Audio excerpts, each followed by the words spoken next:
नमस्कार दोस्तों, मैं पंकज खरे एक बार फिर से आपका श्री एकेडमी चैनल में स्वागत करता हूं। और आज हम अगला भाग लेके आए हैं प्राचीन भारत का इतिहास में, और जो कि हमारा है गुप्त वंश और गुप्तोत्तर वंश। अगर आपने पिछले वीडियो नहीं देखे हो तो आई बटन में जाके क्लिक करें और पुराने वीडियो देखें, जिससे कि आगे आने वाले या ये प्रेजेंट का वीडियो है अच्छे से समझ में आ सके। तो सबसे पहले चलिए वीडियो स्टार्ट करते हैं। तो मौर्य साम्राज्य के विघटन के बाद करीब 500 वर्षों तक उत्तर भारत में किसी शक्तिशाली राज्य का उदय न हो सका। हालांकि इस काल में अनेक राजवंशों ने शासन किया, लेकिन इनके बीच कोई साम्राज्यिक प्रतिस्पर्धा देखने को नहीं मिलती है। इस प्रकार आंतरिक शांतिमय वातावरण के बीच गुप्तों ने अपने विशाल साम्राज्य की स्थापना की। यानी 500 वर्षों के दौरान कोई भी शक्तिशाली राज्य या शासक नहीं आया जिसने अपनी साम्राज्य या अपना शासन का दायरा बढ़ाने का प्रयास किया हो। और इसी दौरान गुप्त वंशों ने अपने साम्राज्य की नींव रखी, जो 200 वर्षों से अधिक समय तक अपनी सत्ता बनाए रखने में समर्थ रहे। चूंकि इस काल में भारत ने प्रत्येक क्षेत्र में प्रगति की, इसलिए भारतीय इतिहास में यह काल स्वर्ण युग के नाम से जाना जाता है। और बात करते हैं कि इस शासन काल में, इस शासन में प्रमुख राजाएं या प्रमुख शासक जो थे वो चंद्रगुप्त प्रथम, समुद्रगुप्त, चंद्रगुप्त द्वितीय, कुमारगुप्त, स्कंदगुप्त, विक्रमादित्य और बुद्धगुप्त रहे। और गुप्त शासक, अगर हम बात करते हैं कि गुप्त शासकों के इतिहास की जो जानकारी के स्रोत है, तो उनमें से सबसे प्रमुख जो हमारा है वो है साहित्यिक स्रोत। और साहित्यिक स्रोत में अगर हम बात करते हैं तो पुराण और इसके बाद कुछ विशेष व्यक्तियों द्वारा रचित किए गए पुस्तकें हैं। और अगर हम पुराणों में बात करते हैं तो 3 पुराण प्रमुख हैं। कौन कौन से? तो विष्णु पुराण, वायु पुराण और ब्रह्मांड पुराण इसमें से सबसे इंपॉर्टेंट है। इसके बाद बात करते हैं देवी चंद्र गुप्तम, यानी विशाख दत्त द्वारा रचित एक पुस्तक है देवी चंद्र गुप्तम। वहां भी गुप्त वंश के शासकों का कुछ हमें अंश देखने को मिलता है। इसके बाद कालिदास द्वारा रचित की गई पुस्तक 2 मेनली जो हैं वो गुप्त वंश के शासकों के बारे में दिखाती हैं, वो है मेघदूतम और कुमार संभवम। इसके बाद शूद्रक द्वारा रचित एक पुस्तक है जिसका नाम है मृच्छकटिकम। वहां भी हमें गुप्त वंश के शासकों के बारे में देखने को मिलता है। इसके बाद वात्स्यायनकृत रचना जो है कामसूत्र, वहां भी गुप्त वंश के शासकों के बारे में देखने को मिलता है। इसके बाद बात करते हैं कि चीनी यात्री, 2 चीनी यात्री जो आए थे, फायान और हुइनसांग, वो भी इन्हीं के शासनकाल के दौरान आए थे। तो उनकी यात्रा के विवरण के दौरान भी हमें गुप्त वंश के शासकों के बारे में देखने को मिलता है। यह तो था हमारा साहित्यिक स्रोत। इसके बाद बात करते हैं पुरातात्विक स्रोत। तो यहां पर भी जैसे प्रयाग प्रशस्ति हुआ, उदयगिरी के शैव गुहालेख हुआ, या जूनागढ़ के अभिलेख हुए, एरण अभिलेख, या सोने चांदी और तांबे की बनी मुद्राएं और स्मारक भी उल्लेखनीय हैं स्रोत के बारे में, जो कि गुप्त वंश के शासकों के शासन दर्शाते हैं।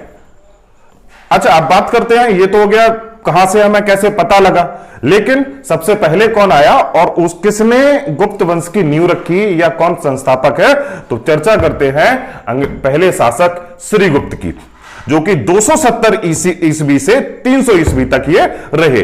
तो सबसे पहले शासक थे श्रीगुप्त और गुप्त वंश का इनको संस्थापक माना जाता है। उन्होंने 270 ईस्वी से 300 ईस्वी तक शासन किया और महाराज की उपाधि धारण की। लेकिन ऐसा प्रतीत होता है कि वह भारसेवों के अधीन छोटे से राज्य प्रयाग के शासक थे। इसके बाद उनके पुत्र घटोत्कच आए, जो कि 300 से 319 ईस्वी तक रहे।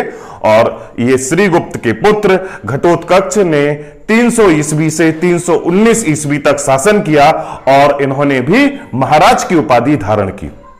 संभवतः घटोत्कच के साम्राज्य में पाटलिपुत्र और उसके निकटवर्ती प्रदेश भी आने लगे थे। इसके बाद बात करते हैं अगले शासक की, जो घटोत्कच के पुत्र थे और जिनका नाम चंद्रगुप्त प्रथम था।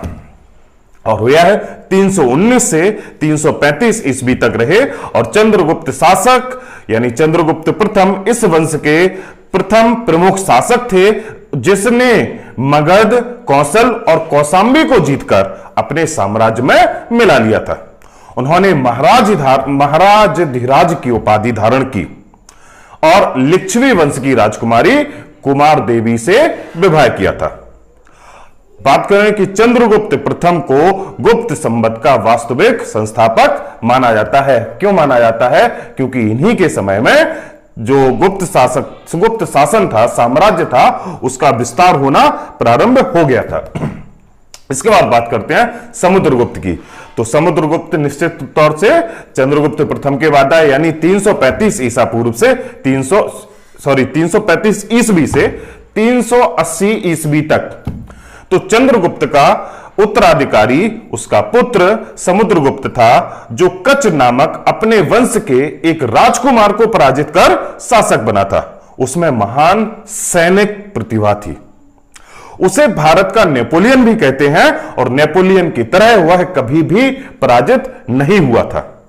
समुद्रगुप्त ने विजय अभियान को पूरा करने के पश्चात अश्वमेघ यज्ञ संपन्न किया तथा अश्वमेघ पराक्रम की उपाधि भी धारण की। समुद्रगुप्त ने आर्यावर्त में दिग्विजयी तथा दक्षिण भारत में धर्म विजयी का कार्य किया। चक्रवर्ती बनने के लिए उसने अन्य राज्यों पर अपना नियंत्रण रखा। इसके बाद बात करते हैं, इसके बाद आए जो चंद्रगुप्त द्वितीय, तो वो 380 ईसा पूर्व से ईस्वी से 415 ईस्वी तक।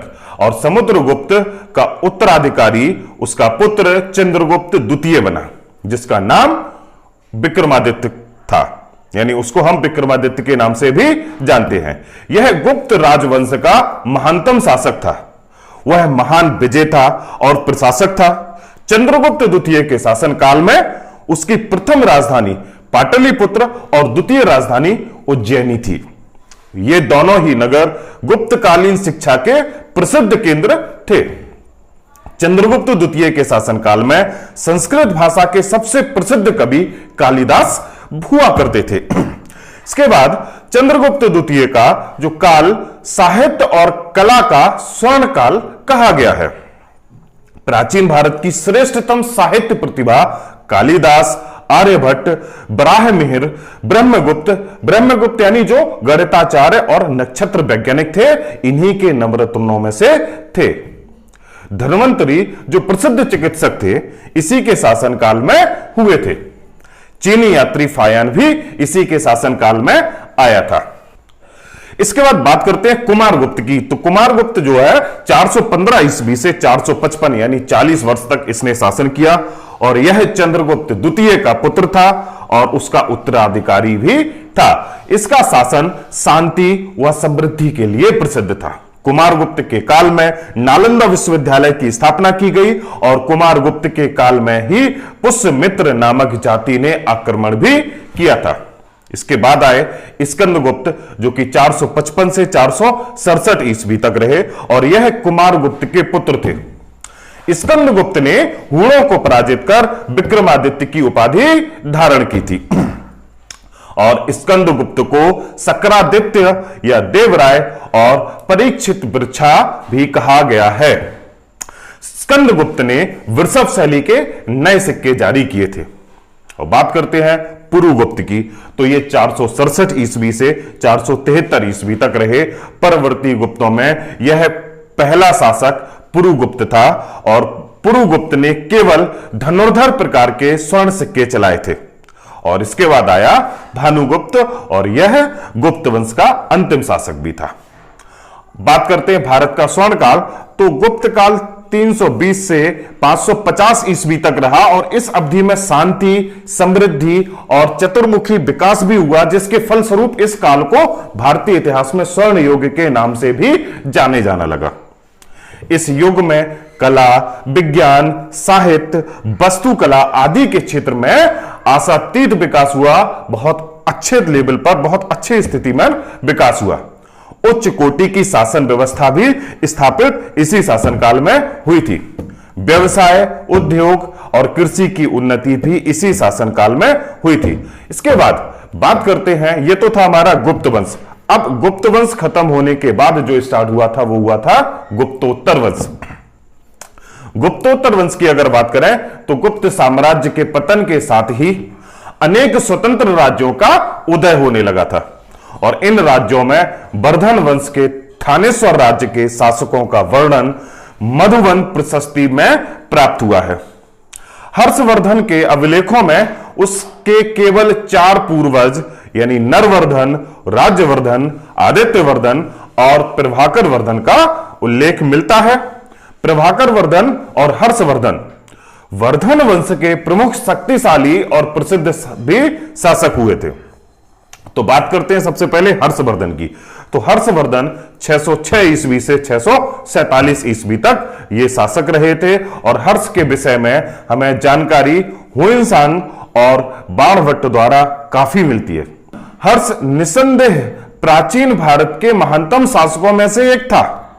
उसने गुप्त युग की साम्राज्यवादी गरिमा को पुनः जगाया और उत्तर भारत में चक्रवर्ती सम्राट की पदवी अपने कट्टर शत्रुओं से भी प्राप्त की।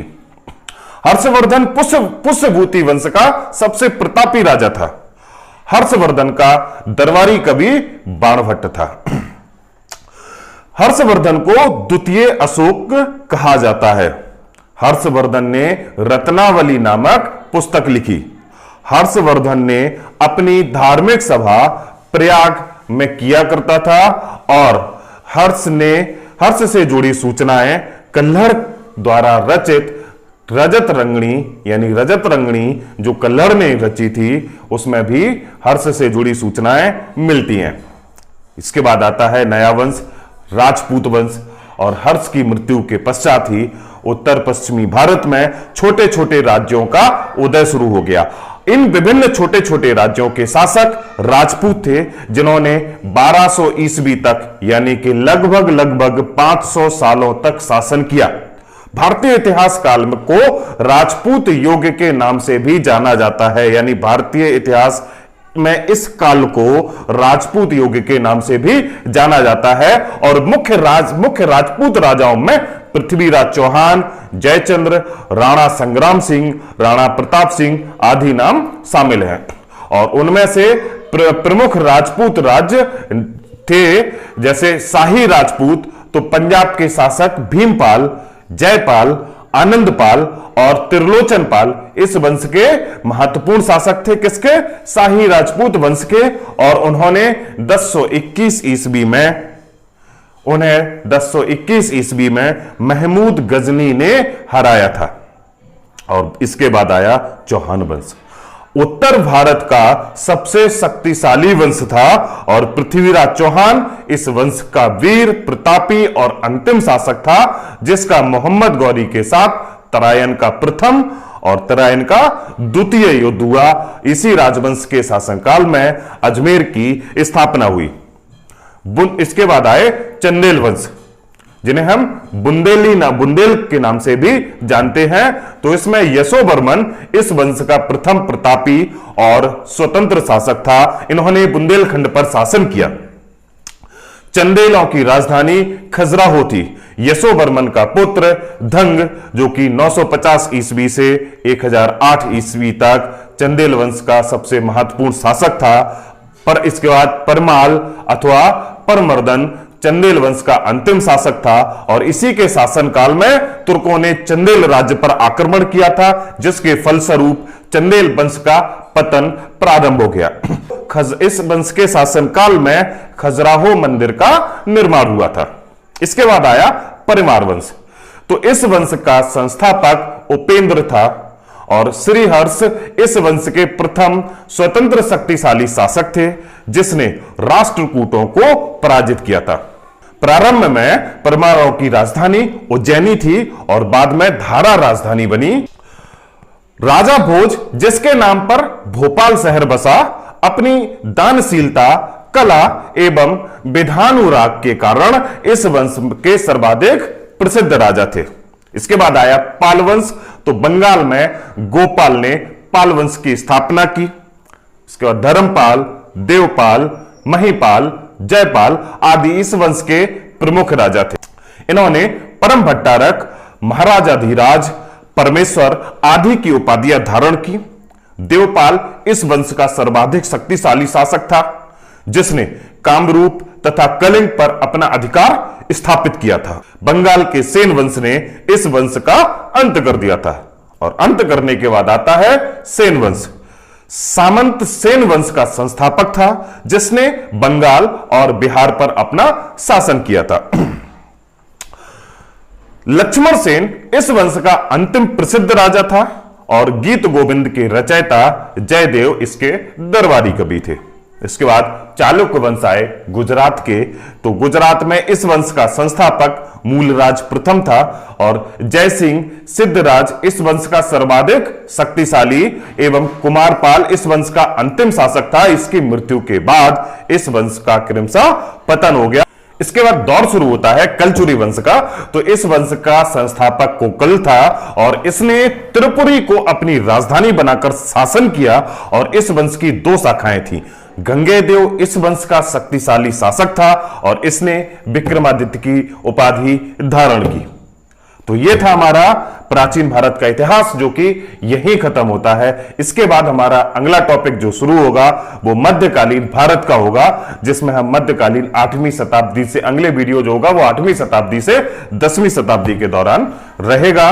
और इसके बाद अगर वीडियो पसंद आई हो तो वही चीज लाइक कीजिए, शेयर कीजिए और अगले वीडियो में मिलते हैं। धन्यवाद।